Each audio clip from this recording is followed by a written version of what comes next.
Eh, Vamos a dar inicio a esta reunión y vamos a comenzar meditando un poco en la palabra del Señor. Le voy a pedir que se ponga de pie y que abra su Biblia en el libro de Efesios, capítulo 6, versículo del 10 en adelante.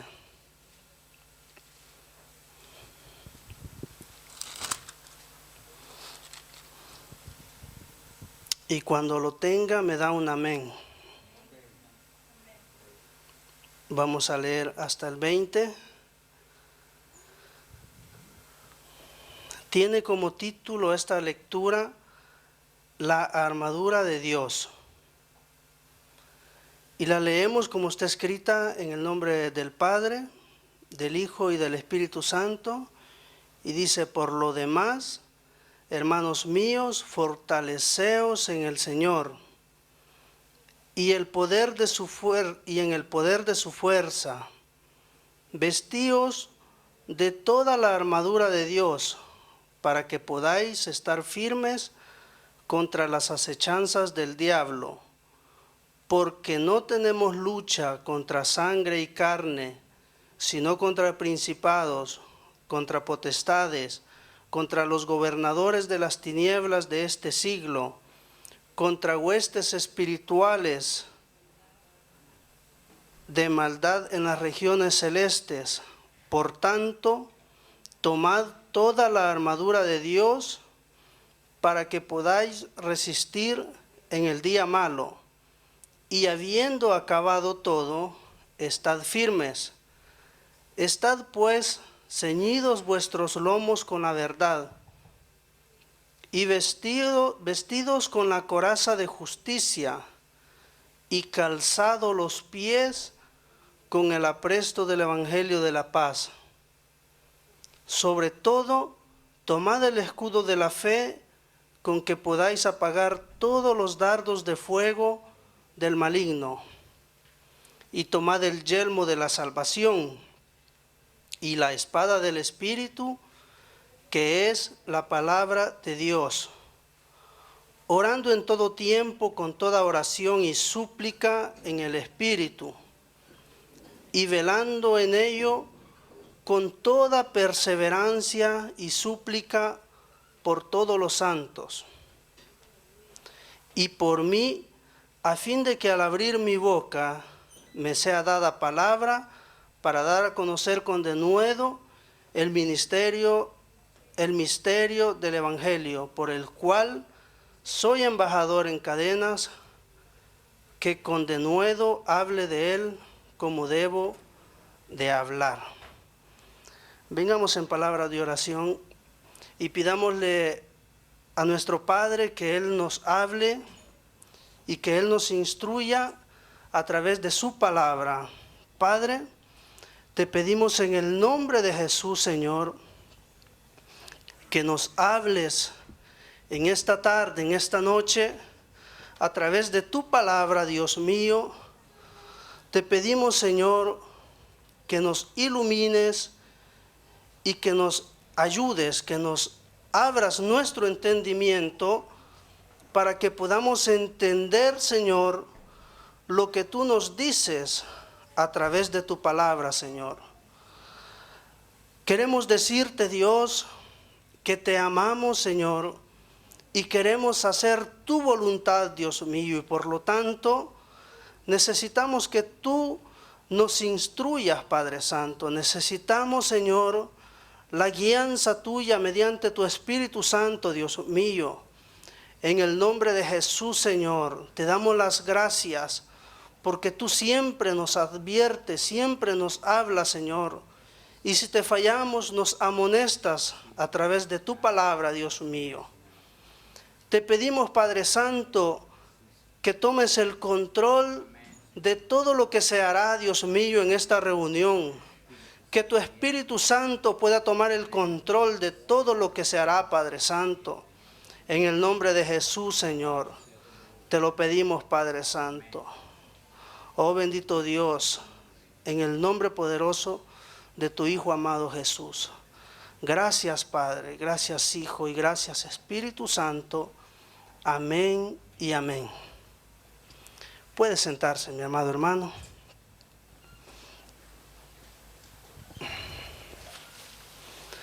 Vamos a meditar un poco en estos versículos que tratan sobre la armadura de Dios. Quiero decirle que este es un tema que ya estuvimos meditando con 4 o 5 hermanos que estuvimos reunidos un sábado acá durante el ayuno de los hombres. Por lo tanto, creo que hay 2 o 3 hermanos que ya escucharon acerca de este tema. Pero es un tema tan lindo y yo creo, mi hermano, y lo digo por experiencia, que cada vez que abrimos la Escritura, aunque si leemos el mismo versículo, cada vez el Señor nos habla de una manera diferente. Si no fuera así, esta Biblia, que es un libro compuesta por 66 libros, en el transcurso de estos 2000 años ya se habría terminado, porque si predicáramos solo usando la Biblia por usarla, un versículo hoy, un versículo mañana, en un año la acabaríamos. Pero el Señor ha encerrado misterios en su palabra, y eso da lugar a que cada vez que leemos un versículo, el Señor nos dice algo diferente. Él es experto en hablarnos a través de su palabra.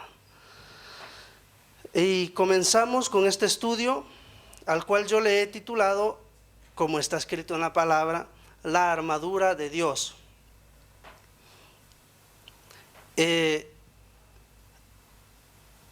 esos versículos, mis hermanos, nos damos cuenta que dice que nosotros tenemos lucha. En otras palabras, cuando habla de una armadura, lo que está diciendo es que nosotros los cristianos, los hijos de Dios, somos soldados de Cristo. Cuando el apóstol Pablo usa la armadura como ejemplo, se está refiriendo a lo que es una vestimenta de un soldado romano.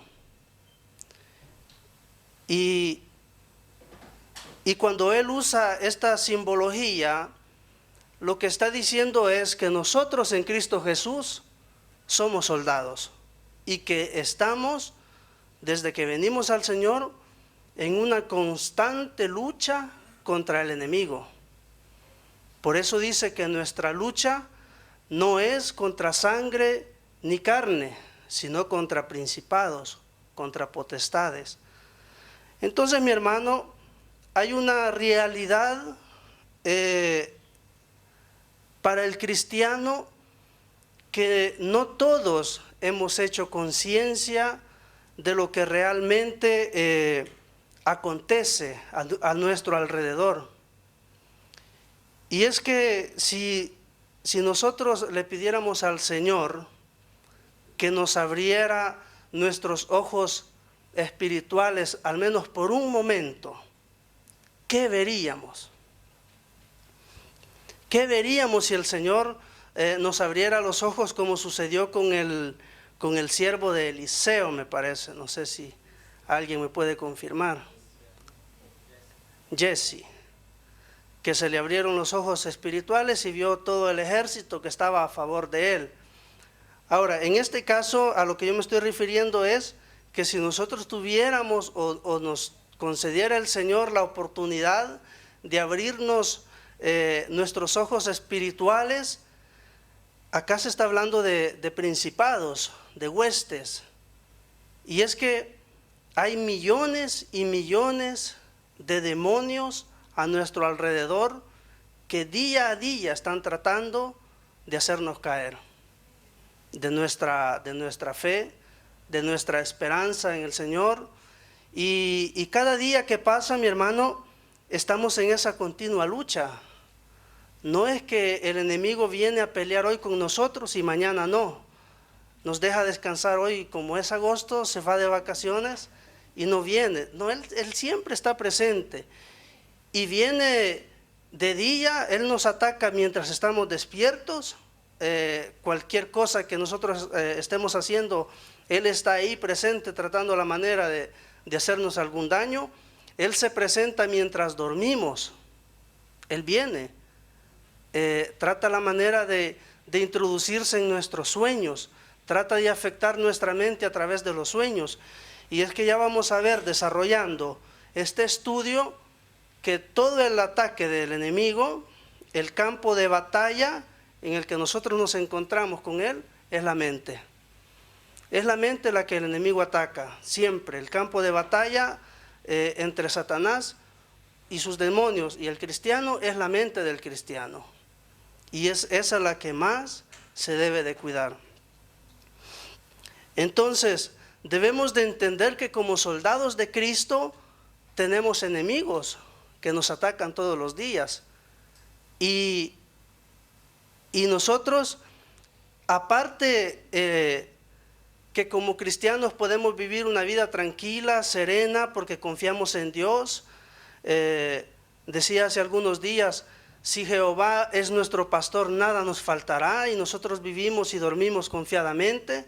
Pero más allá de eso, mis hermanos, nosotros sabemos que el Señor, Él nos cuida, Él nos protege.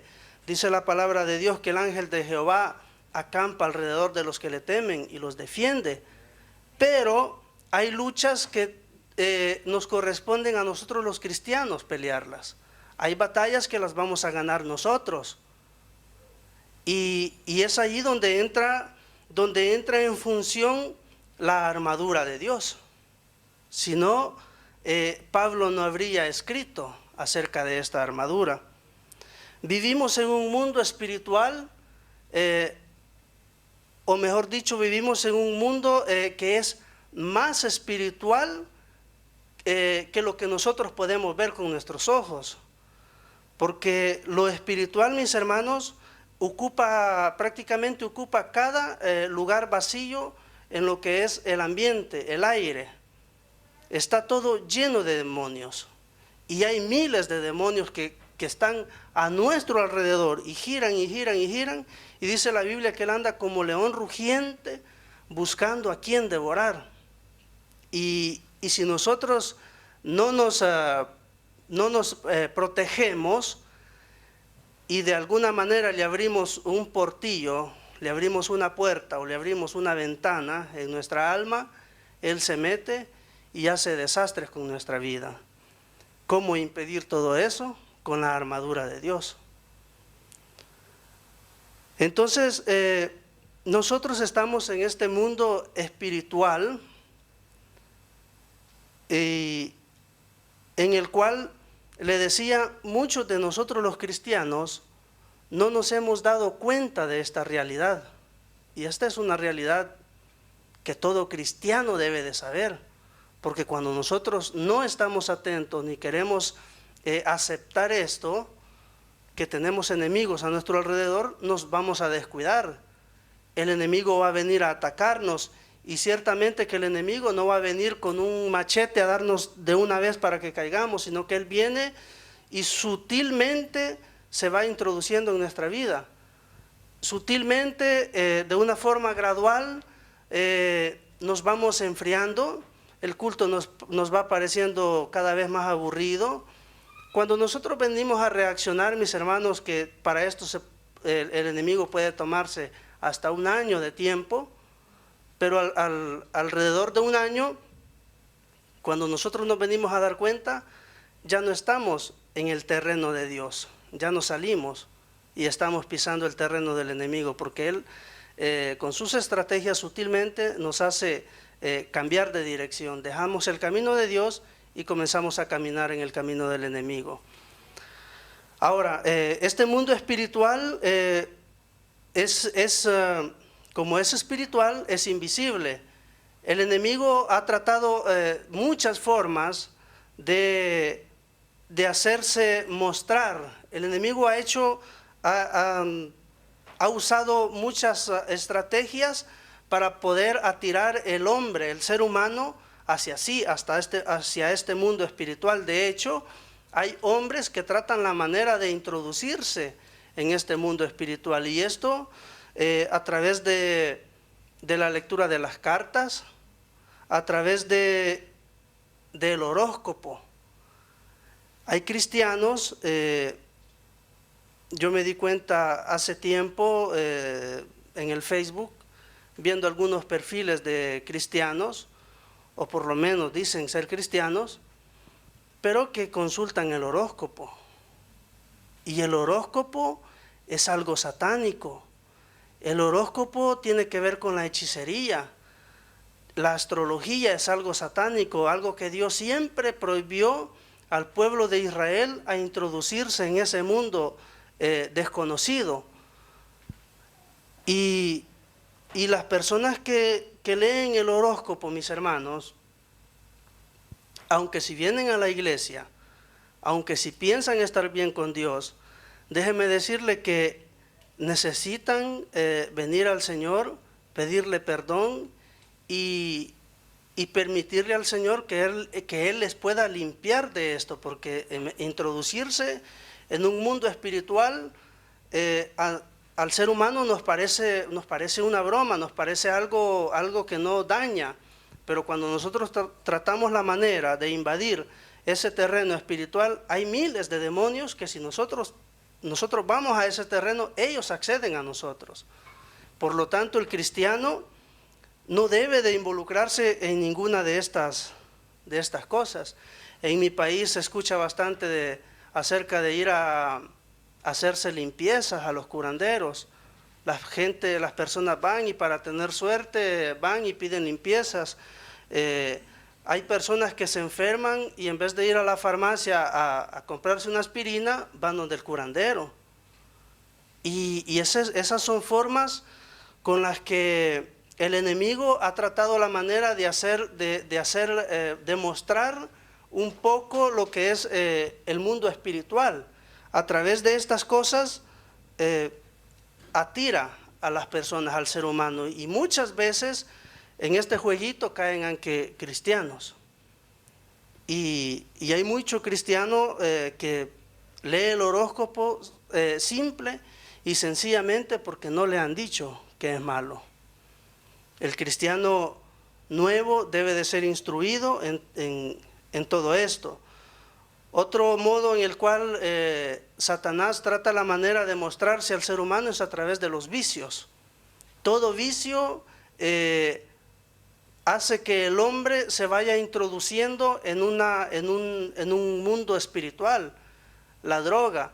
Hay drogadictos que cuando se drogan, ellos ven otras dimensiones, ellos se meten en otros niveles espirituales y cometen actos satánicos. Bueno, esta es solamente una introducción para darnos cuenta que el mundo espiritual y el reino de Satanás sí existe, y él está día a día tratando la manera de atacarnos, y nosotros los cristianos debemos de estar muy atentos en no caer en este jueguito de Satanás.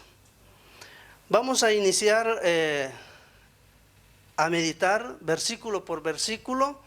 Vamos a ir tratando de entenderlo, y vamos a leer el versículo 10 del capítulo 6 de Efesios. Dice: por lo demás, hermanos míos, fortaleceos en el Señor y en el poder de su fuerza.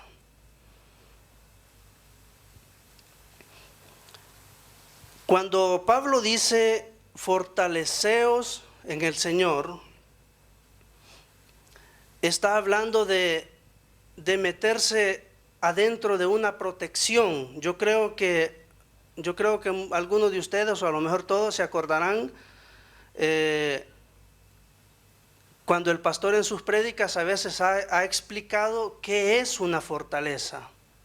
Una fortaleza lo que aquí está hablando Pablo cuando dice fortaleceos, no está diciendo tomen fuerzas en el Señor, habla de protección.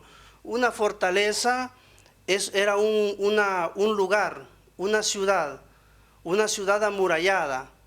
Podía ser una casa con unas murallas muy altas, que cuando la persona se introducía en esa casa, esa era su fortaleza, y el enemigo no podía acceder, porque muros muy altos le impedían. Y así en el antiguo tiempo, en tiempos de Jesús, las ciudades eran todas amuralladas, tenían unos muros muy altos, y arriba tenían unos lugares donde prácticamente permanecían los atalayas, y ellos veían si los enemigos venían o no venían, y ellos daban aviso, daban alarma. Pero esa ciudad amurallada, donde el enemigo no se podía introducir, esa era una fortaleza. Y el que estaba adentro estaba protegido, ningún enemigo podía hacerle nada. Ahora, Pablo dice, por lo demás, hermanos míos, fortaleceos, cúbranse, métanse a salvo, protéjanse. ¿Y cómo es posible fortalecerse en el Señor, meterse a salvo, protegerse? A través de la armadura de Dios. En estos versículos de la armadura de Dios, que yo muchas veces lo había leído, pero nunca lo había meditado, hasta hace pocos días, me di cuenta que ahí hay una enseñanza muy extensa para el cristiano. Y prácticamente el cristiano debe vivir una vida, debe tener un estilo de vida, como lo explica Pablo a través de la armadura. Y ninguno que no tenga toda la armadura puede considerarse un cristiano, como decirle, salvo. Porque cuando no tenemos todos los elementos de la armadura de Dios, significa que tenemos algunos y otros no, pero no teniendo algunos elementos, pecamos no teniéndolos, y ya lo vamos a entender el por qué. Entonces decía que fortalecerse en el Señor habla de protección, habla de cubrirse en Él. El apóstol Pablo en Filipenses 4:13 dice, todo lo puedo en Cristo que me fortalece. Él dice que el Señor, Él lo protege, el Señor lo cuida, Él le ayuda a salir de cada dificultad, porque el Señor lo protege. Ahora, esta protección, para entender esta protección, podemos sacar a luz el versículo, es el mismo que decía antes, el ángel de Jehová acampa alrededor. Cuando el ángel de Jehová acampa alrededor, lo está protegiendo, lo está fortaleciendo, lo está cuidando. Entonces esa es a eso se refiere Pablo cuando dice fortaleceos en el Señor. Y cuando él dice todo lo puedo en Cristo que me fortalece, él está diciendo que el Señor lo tiene bajo su cuidado. En otras palabras, le aconseja a los efesios que como ellos solos no pueden, ni van a poder nunca, que se tomen de la mano del Señor, que se introduzcan en el Señor y que se fortalezcan en Él a través de la armadura. Versículo 11 dice, vestíos de toda la armadura de Dios para que podáis estar firmes contra las acechanzas del diablo. Pablo aconseja que hay que vestirse de toda la armadura. Por eso le decía que el cristiano no puede tener, los elementos de la armadura son 6. El cristiano no puede tener 3 elementos y 3 no. El cristiano no puede tener la coraza y caminar sin el yelmo, que es el casco. No se puede. El cristiano tiene que tener toda la armadura. Solamente así el cristiano puede resistir a los ataques del enemigo. Entonces, mis hermanos, Esta armadura la necesitamos para resistir a todo ataque del enemigo, de cualquier tipo que sea su ataque. Si no tenemos la armadura de Dios, no vamos a resistir al ataque del enemigo, por mínimo que sea. Sin la armadura no se resiste. Pablo dice: fortaleceos en el Señor, y el Señor mismo dice: separados de mí, nada podéis hacer. Entonces necesitamos no solamente estar cerca del Señor, sino que tenemos que estar en el Señor. El Señor tiene que estar, o mejor dicho, nosotros estando en el Señor, automáticamente nos protegemos. Hace algunos años pasó por acá un maestro y explicaba qué significa eso de estar en el Señor. Él decía: si tomamos una naranja, dice, las semillas están en la naranja, las semillas. Y para poder sacar las semillas, hay que hacer pedazos la naranja. Y si nosotros estamos en el Señor, si alguien quiere tomarnos a nosotros, tiene primero que pasar primero por nuestro Señor. Eso es estar en Dios, eso es estar fortalecidos en el Señor. Eso es lo que quería decir David cuando dice: el ángel de Jehová acampa alrededor de los que le temen. Estar en el Señor. Separados de mí, dijo Jesús, nada podéis hacer. Seguimos. Versículo 12. Porque no tenemos lucha contra sangre y carne, sino contra principados, contra potestades, contra los gobernadores de las tinieblas de este siglo, contra huestes espirituales de maldad en las regiones celestes. El 13 dice: por tanto, tomad toda la armadura de Dios para que podáis resistir en el día malo, y habiendo acabado todo, estad firmes. Aquí nos habla de nuestra lucha como creyentes. ¿Por qué dice que no tenemos lucha contra carne y sangre? Dice esto, mis hermanos, porque nosotros sabemos que muchas veces estando en la iglesia, de repente se nos acerca un hermanito o una hermanita y sonrientemente nos dice algo y nos ofende o nos hiere.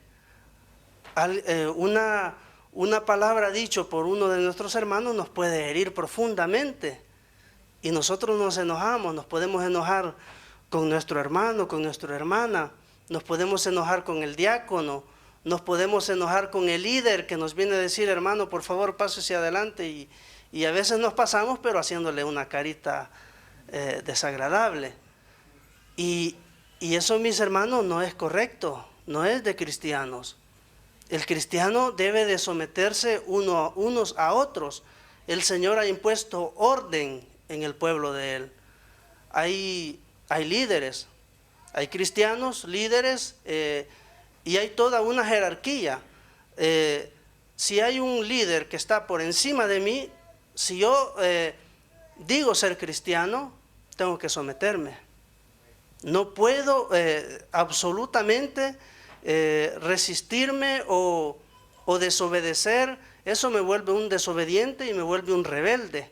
Y eso es pecado. Y si es pecado, no es de Dios. O sea, yo no puedo decir que soy cristiano y hacer acciones que no son de Dios. Eso no se debe de hacer. Entonces decía, nosotros al final, si alguien nos viene a decir algo, terminamos enojándonos con él. Nos podemos enojar con nuestro pastor, con nuestra pastora. Y podemos enojarnos con medio mundo. ¿Por qué? Porque a lo mejor el hermanito, la hermanita o el líder nos dijo algo que nos ofendió. Tal vez fue su intención o tal vez no. Pero nosotros como cristianos tenemos que saber que nuestra lucha no es contra sangre ni carne. Porque a veces si se nos presenta a alguien y nos viene a dar una tremenda ofensa, déjeme decirle que a lo mejor este hermanito fue usado por el enemigo. para venirnos a meter a prueba. Y nosotros tenemos que estar conscientes que el que nos viene a decir esas cosas no es el hermano. Hay alguien detrás de él que está haciéndole hacer todo lo que él hace.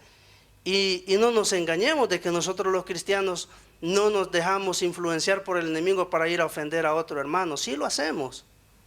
Lo hacemos. ¿Pero por qué? ¿Por qué lo hacemos? Porque no tenemos la armadura de Dios. Esta es la realidad. Por eso Pablo, en estas palabras que escribió a los Efesios, fue bien claro y nos dejó una tremenda enseñanza que cada vez que yo la leo siempre me dice algo nuevo. Es una enseñanza tremenda la que nos dejó a través de la armadura de Dios. Entonces, mi hermano, cuando alguien nos ofende, una sonrisa hacia el hermano, y en vez de enojarnos con él, le podemos responder: está bien, hermano, y lo bendecimos. Dios te bendiga. ¿Por qué enojarnos con él? Si nosotros nos enojamos con la persona, cuando nos ofende o cuando nos hacen algo, los únicos afectados vamos a ser nosotros. El que nos ofende sigue igual. Es más, no siempre el que ofende reconoce que ofendió, pero el ofendido, él siempre se va a sentir ofendido y el único afectado va a ser él. Entonces, nosotros tenemos que saber, como cristianos, que nuestra lucha no es contra sangre y carne. Hay espíritus detrás de las personas que los usan para venir a ponernos a prueba. Porque recuerde que los cristianos, como soldados de Cristo, todos los días de nuestra vida estaremos luchando hasta que Cristo venga o hasta que Él nos llame a su presencia. Siempre estaremos en lucha y tenemos que saber, como hijos de Dios, que nuestra lucha es contra espíritus. Eso tiene que tenerlo siempre presente. No se enoje nunca con el hermano que tiene a la par, porque no sirve de nada. Eso es de, perdone por la palabra si suena fuerte, pero eso es de gente inmadura. No debemos, hay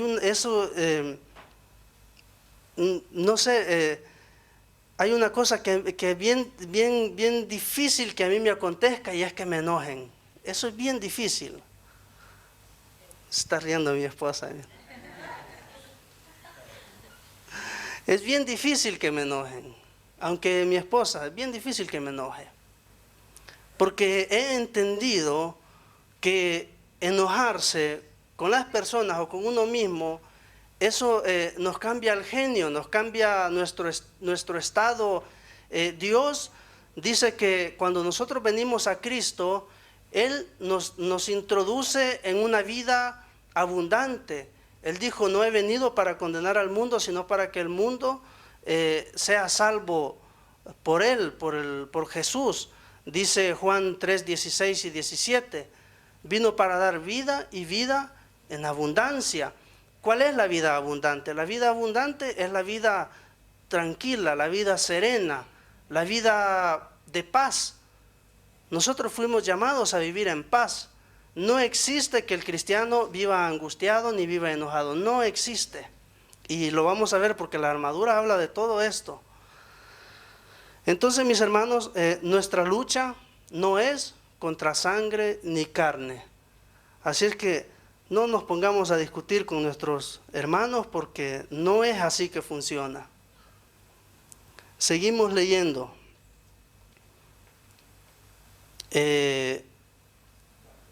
Efesios 6:14. Estad pues firmes, ceñidos vuestros lomos con la verdad. Nos quedamos ahí. Ceñidos vuestros lomos con la verdad. Este es el cinto de la verdad. El apóstol Pablo usó este traje de un soldado romano para describir la armadura, y ese era el cinto, vea. Prácticamente cuando habla de ceñirse los lomos con el cinto de la verdad, si usted analiza un poco lo que son los lomos, dice no dice la escritura, pero dice el diccionario que los lomos siempre fue usado para cargar, sea de hombre o de animales. El lomo se utilizó para llevar carga. Entonces, simbólicamente, ceñirse los lomos con la verdad significa que yo debo de tomar la verdad, echármela encima sobre mí y caminar con ella. La verdad tiene que ser un peso en mi vida. Cuando alguien me pregunte algo y a lo mejor mi respuesta me va a ayudar en algo importante en la vida. Hay respuestas que cambian el estilo de vida de las personas. Y entonces a veces es necesario decir una mentirita, porque si no la decimos, nos va mal. Si decimos, imagínese, usted está trabajando y quiebra el vaso de la jefa que costaba 10,000 euros. Y viene y le pregunta, ¿usted lo quebró? Usted dice, si le digo que sí, me van a despedir. Si le digo que no, a lo mejor salvo mi puesto de trabajo. ¿Y qué responde? El que no es cristiano dice, no fui yo. Y señala al que está más cerca, fue él. Pero nosotros los cristianos, no importa a lo que nos expongamos por decir la verdad. Así perdamos el trabajo o perdamos la oportunidad de nuestra vida por decir la verdad, tenemos que decir la verdad. El apóstol Pablo dice, ceñíos los lomos con la verdad. La verdad debe de estar siempre en la vida del cristiano. No se puede mentir. Algunos dicen, fue una mentirita piadosa. La Biblia es clara, no existe mentira grande, mentira pequeña. La mentira, dijo Jesús a los fariseos, les dijo, ustedes son hijos de vuestro padre el diablo, porque él es padre de mentira desde el inicio. La mentira no es de Dios, la mentira es del diablo. Jesús dijo, yo soy el camino, yo soy la verdad. Jesús es la verdad. Él no hablaba verdad, él era la verdad. Y lo contrario a la verdad es la mentira. Si nosotros no hablamos con la verdad, nos vamos a encontrar hablando mentira. Entonces no podemos decir que somos discípulos de Cristo si estamos mintiendo. No se puede. De ahí le invito a que haga un análisis de conciencia, y si por ahí de repente se le escapó alguna mentirita piadosa, hay que pedirle perdón al Señor. Hay que pedirle perdón al Señor porque no se puede mentir. No existe. En la boca del cristiano no existe la mentira. Y el cristiano que dice que es cristiano y miente, se está engañando él solo, automáticamente. Y esa es una realidad, no existe. Yo tengo de cada elemento de la armadura, porque le digo, el estudio es bien amplio, pero lo voy a dejar solamente así, lo voy a estudiar superficialmente por motivos de tiempo, pero es bien amplio. Podemos encontrar cientos de versículos que nos hablan de la verdad y que nos hablan de la mentira, y les puedo comprobar bíblicamente que el cristiano no debe mentir.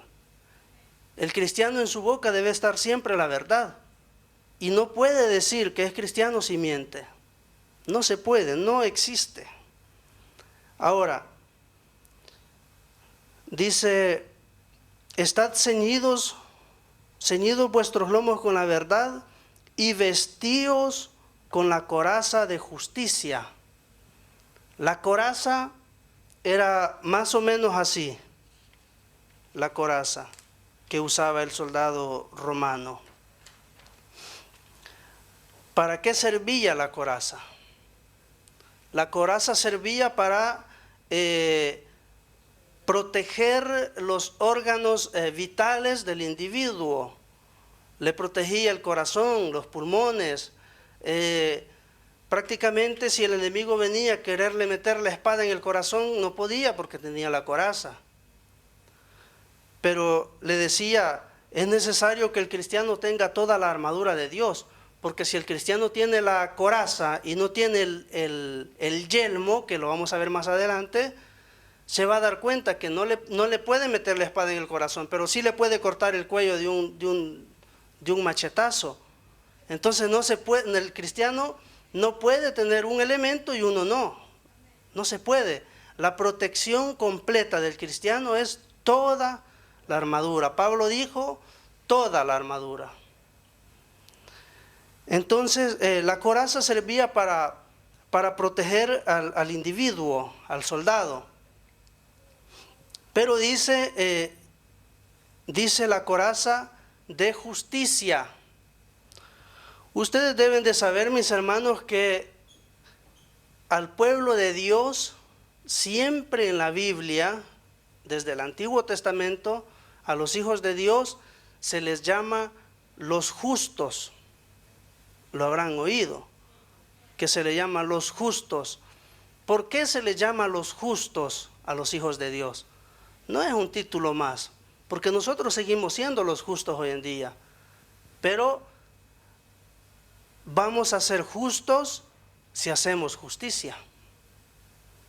Pablo dijo que teníamos que tener la coraza de justicia, y esa coraza prácticamente cuando nosotros usamos la justicia, no para nosotros, sino para el prójimo, ese mismo acto de justicia nos protegería automáticamente a nosotros mismos.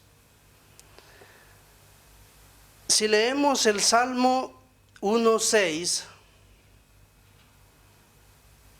dice: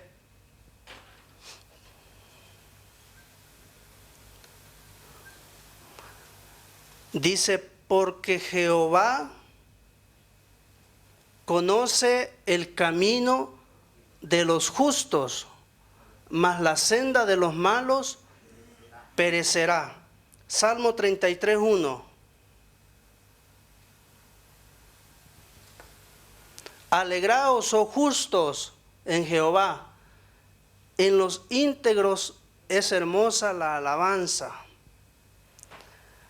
Hasta la alabanza del cristiano es más agradable ante los ojos de Dios si el que está dándole alabanza al Señor es justo, es decir, usa la justicia. Ser justos significa usar justicia. ¿Qué dice Romanos 5:19?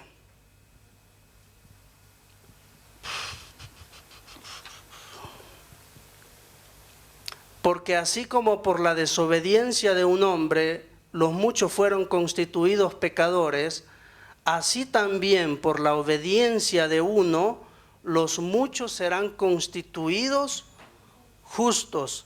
Esto es por la muerte de Jesús. Por el pecado de Adán,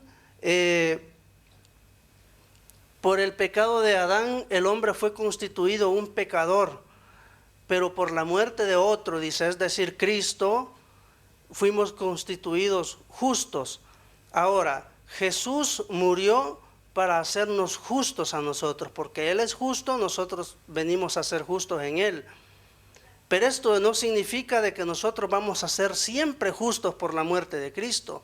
La justicia es algo que nosotros la debemos practicar, y si la practicamos, somos justos. Si no la practicamos, no somos justos, aunque si Cristo murió por nosotros. La justicia es algo que nosotros, los cristianos, debemos de practicarla cada día. Saqué el concepto de justicia en el derecho romano. Este es un documento antiguo y romano porque Pablo habla de la armadura de un soldado romano. Este concepto dice que el término justicia viene de justitia, y el jurista Ulpiano la definió así: la justicia es la constante y perpetua voluntad de dar a cada uno su derecho. Esa es justicia. Justicia es la constante y perpetua voluntad de dar a cada uno su derecho. Vive honestamente, no hagas daño a nadie y da a cada uno lo suyo. Esa es justicia. Un ejemplo de justicia es que, volviendo al tema del trabajo, si usted se encuentra trabajando y decía la vez pasada, si la mandan a limpiar la sala de su trabajo, usted sabe que para limpiar esa sala siempre se tardó 4 horas. Pero un día dice, me siento cansada y no la voy a limpiar en 4 horas, voy a usar 2 y las otras 2 me las voy a ir a descansar, me voy a acostar a la cama. O me acuesto en el diván y veo la televisión. ¿Es justo? No es justo.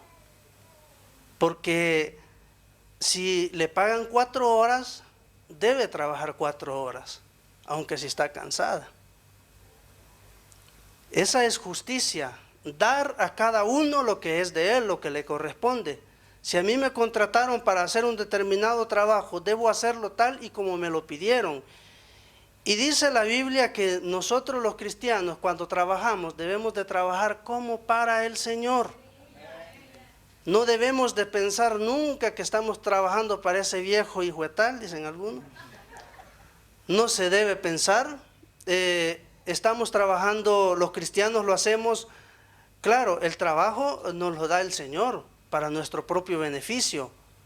Por lo tanto, si el Señor nos dio el trabajo, debemos trabajar como para Él. Y no solamente por eso, sino porque los cristianos tenemos la coraza de justicia y tenemos que ser justos con todos, no solamente en el trabajo. A veces cuando salimos al trabajo y regresamos a casa, nuestros hijos, los que tienen niños, a veces los niños se acercan pidiendo su tiempo. Decía el evangelista Godoy, el tiempo de oro de los niños, el tiempo de ellos con sus padres. Y el papá, como va cansado, lo hace a un lado y se va a acostar al diván y no le dedica el tiempo al hijo que le corresponde. Y eso no es justo. Y solamente son ejemplos de lo que es la justicia. Hay muchos, podemos hacer vigilia hablando acá solo de actos de justicia, de qué podemos hacer y qué no debemos hacer porque es injusto. Hay un montón de ejemplos que les podría dar, y aparte de eso, yo creo que cuando cometemos un acto de injusticia, si somos cristianos y el Espíritu Santo nos guía, Él nos hace sentir cuando estamos haciendo algo injusto. Y por lo tanto tenemos que, mis hermanos, usar la justicia todos los días y con cualquiera que se nos presente, cualquiera que se nos ponga por enfrente. Usted tiene que saber que hay que hacer justicia con cada persona. Le dije, ahí podemos hablar de 1000 cosas, pero debemos ser justos. Entonces, seguimos leyendo rápidamente porque ya se nos acabó el tiempo. Dice Efesios 6:15, y calzado los pies con el apresto del evangelio de la paz. Y aquí vuelvo y le digo por qué el cristiano no puede vivir una vida angustiosa, no puede vivir una vida amargada, no puede vivir peleando con su prójimo, y es porque Jesús nos llamó a vivir en paz, a vivir una vida serena, una vida tranquila. No podemos vivir angustiados. Jesús dijo que cada día trae su propio afán. Cada día lo debemos de vivir como que si ese fuera el último día de nuestra vida. Nosotros sabemos que la próxima semana tenemos que hacer algo, pero mi hoy me lo disfruto hoy, y mañana cuando llegue haré lo que tengo que hacer. Tenemos que vivir una vida de paz. Nosotros los cristianos somos llamados a vivir un evangelio de paz. Por eso dice Pablo, calzado los pies con el evangelio de la paz. ¿Por qué de la paz? Nosotros somos llamados a transmitir paz en este mundo, a nuestros hermanos, a nuestros amigos, a nuestra familia, en nuestro trabajo. Si en nuestro trabajo hay un ambiente de pleito, de guerra, cuando el cristiano se presenta, debería de transmitir paz para que todo se calme. Y esto no es que me lo estoy imaginando yo, que debe de ser así, es bíblico, todo es bíblico. El apresto significa firmeza y rapidez. Entonces, mis hermanos, dice que nosotros fuimos llamados a ser portadores de paz a este mundo. Leamos Juan 14, 27. Lo leo rápidamente por motivos de tiempo. Dice, la paz, dice Jesús, la paz os dejo, mi paz os doy. Yo no os la doy como el mundo la da. No se turbe vuestro corazón, ni tenga miedo. Jesús dijo que Él nos habría dejado una paz, no como la paz que da el mundo, la paz pasajera que el mundo tiene. El mundo, mi hermano, está en un continuo desacuerdo. ¿Por qué hay guerras?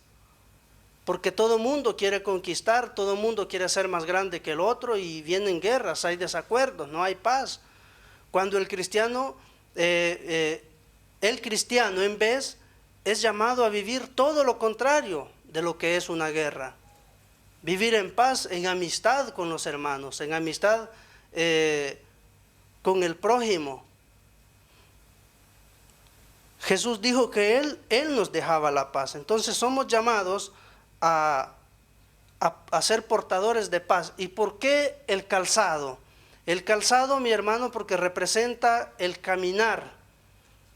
Prácticamente Pablo les está diciendo, calzaos los pies con el apresto del evangelio de la paz. Él les está diciendo, vayan y prediquen el evangelio de la paz. Y aquí habla de evangelismo para nosotros. Nosotros lo podríamos hoy, interpretar hoy como evangelismo, hacer obra de evangelista, ir a evangelizar, ir a predicar ¿qué? El evangelio de la paz. Por eso es el calzado. El calzado dice que se refiere a o simboliza el caminar del creyente. Quiero que leamos rápidamente en Lucas 10, 5 y 6. Lucas 10, 5 y 6. Dice, en cualquier casa donde entréis, estas son palabras de Jesús, primeramente decid, paz sea a esta casa. Ese fue el mandato de Jesús a sus discípulos, paz sea a esta casa. Y dice, y si hubiere allí algún hijo de paz, vuestra paz reposará sobre él, y si no, se volverá a vosotros. Entonces cuando entréis en una casa, lo primero que tienes que decir, paz sea en esta casa. De ahí el saludo del cristiano en italiano, pace.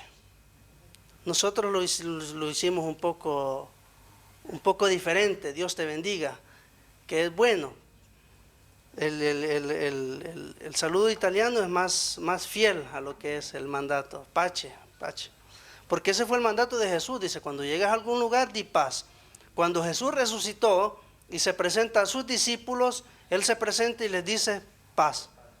Ese fue el saludo inicial del cristiano. Entonces, somos llamados a llevar paz en este mundo.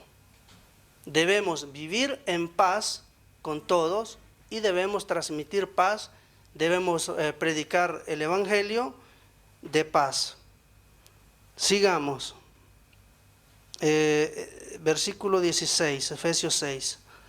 Sobre todo, tomad el escudo de la fe con que podáis apagar todos los dardos de fuego del maligno, el escudo de la fe. ¿Cuáles son o cuáles podrían ser esos dardos del enemigo? La siguiente diapositiva se puede ver al soldado con su escudo y el enemigo tratando la manera de hacerle daño o de lanzar, trata de lanzarle sus dardos. Un dardo dice que es duda, otro dice que es desesperación, otro dice que es mentira. Y estos son dardos que el enemigo diariamente lanza contra el cristiano. Y el cristiano, si no tiene el escudo, se arriesga a que un dardo de estos, que son dardos de fuego, pueda venir contra él. Y estos dardos, mis hermanos, el escudo es simbólico, pero estos dardos que el enemigo lanza contra el cristiano, donde vienen a caer esos dardos, siempre es en la mente del cristiano. Los dardos del enemigo siempre vienen el centro donde van a caer es siempre la mente del cristiano. Y por eso le decía al inicio, el campo de batalla entre el cristiano y el enemigo es la mente. Es ahí donde se origina todo lo que es la lucha del cristiano con el enemigo. Ahora, si no tenemos el escudo de la fe, estos dardos de fuego del enemigo nos podrían causar daño. Pero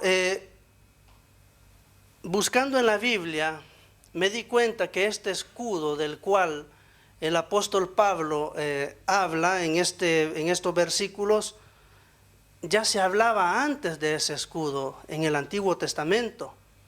Y ese escudo nos protege, y durante la introducción de este mensaje decía que el rey David decía: el ángel de Jehová acampa alrededor de los que le temen y los defiende. Cuando él dice que acampa alrededor, significa que los está acorazando, los está fortaleciendo y les está sirviendo de escudo al cristiano, al creyente. Un ejemplo lo vamos a ver en Salmo 3:3. ¿Cuántas veces lo hemos cantado? Mas tú, Jehová, eres escudo alrededor de mí, mi gloria y el que levanta mi cabeza. Jehová es mi escudo. Por eso decía el rey David: acampa alrededor de los que le temen. Y hay otro versículo donde dice que el ángel de Jehová va como poderoso gigante delante de nosotros. Cuando dice que va delante de nosotros, porque nos va sirviendo como escudo, para que todo dardo del enemigo no nos pueda hacer ningún daño. Salmo 5:12.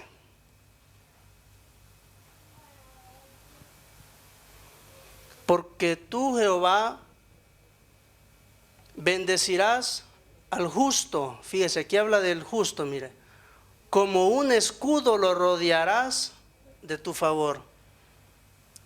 Entonces, es bien claro, el escudo del que habla Pablo es el escudo del que también se habló en el Antiguo Testamento, es decir, la protección de Jehová hacia el cristiano, la protección del Señor. El ángel de Jehová acampa y acampará siempre alrededor de los que le temen. Pero para que este escudo pueda ser efectivo en nuestras vidas, tenemos como requisito que tener toda la armadura de Dios. No basta solo el escudo, no basta solo la coraza. No podemos hablar verdad y ser injusto con el hermano, con nuestros amigos, con nuestros jefes. No se puede. Vestidos, dijo el apóstol Pablo, de toda la armadura. Y cuando nosotros, mis hermanos, nos encontramos viviendo con la armadura del Señor, viviendo protegidos con el escudo del Señor, nos encontramos viviendo por fe. Por eso es el escudo de la fe. Dice, tomad el escudo de la fe. Cuando el escudo nos protege, automáticamente nosotros vivimos una vida serena. Vivimos una vida en confianza hacia Dios. Y eso indica que estamos viviendo en fe. Habacuc 2:4. Casi terminamos. Habacuc 2:4 dice, he aquí que aquel cuya alma no es recta se enorgullece, mas el justo por su fe vivirá. El que es justo, mi hermano, vive por fe. Efesios 6:17 dice, tomad el yelmo de la salvación, tomad el yelmo de la salvación. Efesios 6:17, tomad el yelmo de salvación. Ahora, el yelmo era un casco. Ese era el yelmo del soldado romano. El yelmo protegía la cabeza del individuo, protegía sus oídos y protegía su cuello. Por eso le dije que el soldado romano, si usaba la coraza, está bien, no le podían meter la espada en su corazón ni en su barriga. Pero si no tenía el yelmo que le cubre el cuello, le podían cortar la cabeza y con coraza y todo, y se moría. Entonces, es necesario tener el yelmo de la salvación. El yelmo simbólicamente protege la mente del cristiano. Es un yelmo, va sobre la cabeza y protege la mente del cristiano. ¿Por qué la mente? Porque decía que todo ataque del enemigo, el punto donde cae es siempre la mente. Es en la mente donde el enemigo pone la duda.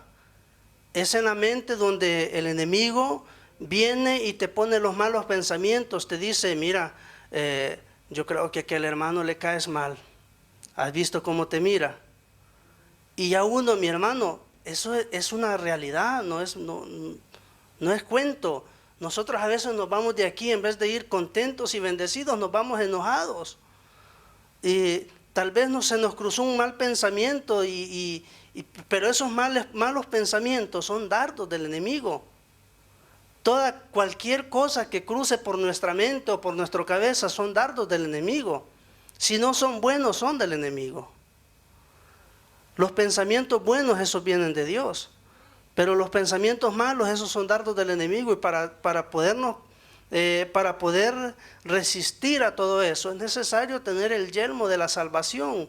A veces, ¿por qué dice de la salvación? Porque a veces nosotros como cristianos, muchas veces, y yo digo, si hoy les preguntara, mi hermano, si usted muriera hoy, ¿se va al cielo o se va al infierno? Esa es una pregunta que al cristiano casi siempre lo pone en dificultad, porque no estamos 100% seguros de estar bien con Dios, ni estamos 100% seguros de estar mal. Entonces nos encontramos en una posición intermedia. No sabemos si estamos bien o si estamos mal, hasta el punto de ir al cielo o de ir al infierno. Entonces, por eso dice el yelmo de la salvación. O sea, el yelmo tiene que ver con mi mente, la salvación tiene que ver con mi salvación. ¿Qué significa? De que yo me tengo que convencer a mí mismo que soy salvo en Cristo. Yo no puedo decir que soy un cristiano y seguir viviendo con la duda, quizás si me muriera hoy, ¿para dónde me voy? No, yo tengo que tener la certeza de que si muero hoy me voy con el Señor. Claro, hay que poner en práctica la armadura de Dios, hay que ser justos, hay que hablar con la verdad. El calzado del Evangelio dice que hay que ir y predicar el Evangelio de la paz. Entonces, cuando nosotros ponemos en práctica todo esto de lo que es la armadura de Dios, tenemos que estar convencidos, y eso tiene que ver con el yelmo, tenemos que estar convencidos que somos salvos. No podemos estar dudando de nuestra salvación. Cuando yo dije, si usted muriera hoy, yo creo que, aunque yo quizás me pondría en dificultad, seguramente, porque nunca estamos 100% convencidos de en qué posición estamos. O mejor dicho, casi nunca en los tiempos de hoy en los que vivimos, y para esto tiene mucho que ver la tecnología, el modernismo, el internet, la televisión, todo eso nos contamina. Entonces, todo lo que es la tecnología y el modernismo contribuyó a nuestra duda. Entonces, a veces nos sentíamos bien, pero vimos algo que no era correcto y entonces eso ya nos puso en duda. Entonces, mis hermanos, tenemos que estar 100% convencidos que somos salvos en el Señor. Y dice Pablo, y si pecamos, abogado tenemos en el cielo. Por eso el cristiano debe de estar cada día, que no se le escape ni un solo día, sin pedirle perdón al Señor por cualquier falta que haya cometido. Porque es verdad que le fallamos, y todos le fallamos, pero podemos pedir perdón. Esa no es excusa para irnos a pecar. El Señor, Él conoce nuestros corazones. Y si nosotros pecamos no conscientes o no nos deleitamos en el pecado, porque Pablo habla de deleitarse en el pecado. Nosotros, si no nos deleitamos en el pecado y a veces caímos en pecado por X motivo, podemos pedirle perdón al Señor y estar en paz con Él y seguir creyendo que somos salvos. Pero es necesario que nos pongamos toda la armadura de Dios. Último, y la espada del Espíritu, el mismo versículo, que es la palabra de Dios. El último elemento de la armadura es la espada, y es la palabra de Dios. ¿Qué quiere decir, mis hermanos? Quiere decir de que si analizamos que la espada es un arma en un soldado, quiere decir que esa arma sirve para defenderse. Todos los elementos que vimos son para protegernos, pero con este podemos atacar. ¿Y qué tiene que ver eso? Cuando nosotros usamos la palabra de Dios, que debemos usarla, debemos leerla, debemos estudiarla y debemos saber lo que está escrito acá. Porque fíjense que el enemigo viene a un soldado romano, lo atacaban con espada, ¿sí o no? A él lo atacaban con espada y él se defendía con espada. Entonces el enemigo va a venir a nosotros y nos va a atacar con nuestra propia arma. Él se va a presentar y es probable que pueden subir personas acá adelante y nos enseñan la Biblia, según ellos. Pero nos pueden estar enseñando cosas que van contra la voluntad de Dios, enseñanzas falsas. O mejor dicho y más claro, los falsos maestros. Pueden venir falsos maestros a tratar de introducirnos doctrinas equivocadas y cuando nosotros no sabemos lo que está escrito, todo recibimos. Amén, dice el predicador. Sí, amén, dice todo el pueblo. Y no a todos se le debe dar amén. Nosotros tenemos que saber lo que estudiamos, tenemos que saber lo que está escrito en la Biblia para que cuando venga el enemigo usando personas a atacarnos con la misma palabra, nosotros con la misma palabra nos vamos a defender. Por eso dice Pablo, estad firmes. Por eso dice Pablo, después de todo esto, estad firmes. Debemos de permanecer con una sola posición, no debemos de permitir que se nos introduzcan doctrinas equivocadas, enseñanzas equivocadas. Y un ejemplo en la Biblia es cuando Jesús se va al desierto, después de haber ayunado 40 días y 40 noches, se le presenta a Satanás y viene y le habla y trata de probarlo usando la Biblia, usando el Antiguo Testamento que era la ley. En ese entonces tenían la ley. Y Satanás le hablaba con la Escritura y Jesús le decía, sí, pero escrito está. Entonces vemos que Jesús siempre se defendió con la misma Escritura. Satanás le atacó con, llamémosle Biblia de ese entonces, Satanás siempre le atacó a Jesús con la Biblia y Jesús se defendió con la Biblia, porque también Jesús la sabía. Jesús, él fue el inspirador, Él escribió la Biblia, Él es el verbo, Él es la palabra. Entonces Satanás, él quiso usar la palabra del mismo Jesús para atacarle y no pudo. ¿Por qué? Porque Jesús sabía de las intenciones de Satanás y a qué quería llegar. Nosotros, mis hermanos, tenemos que estar bien preparados en la palabra, y este es un elemento de nuestra armadura. No podemos tener la coraza, no podemos tener el yelmo y no usar la espada. No es lógico. Nos vamos a estar siempre escondiendo, protegiéndonos detrás de la armadura, y nunca vamos a poder utilizar la espada para atacar a nuestro enemigo. Esta es una meditación de lo que es la armadura de Dios. No es un cuento, mis hermanos, es una realidad. Lo que hemos estudiado a la luz de la palabra, nos podemos dar cuenta que el cristiano, todo cristiano o todo aquel que quiera ser cristiano, debe de tener toda la armadura de Dios. Dijo Pablo, toda la armadura.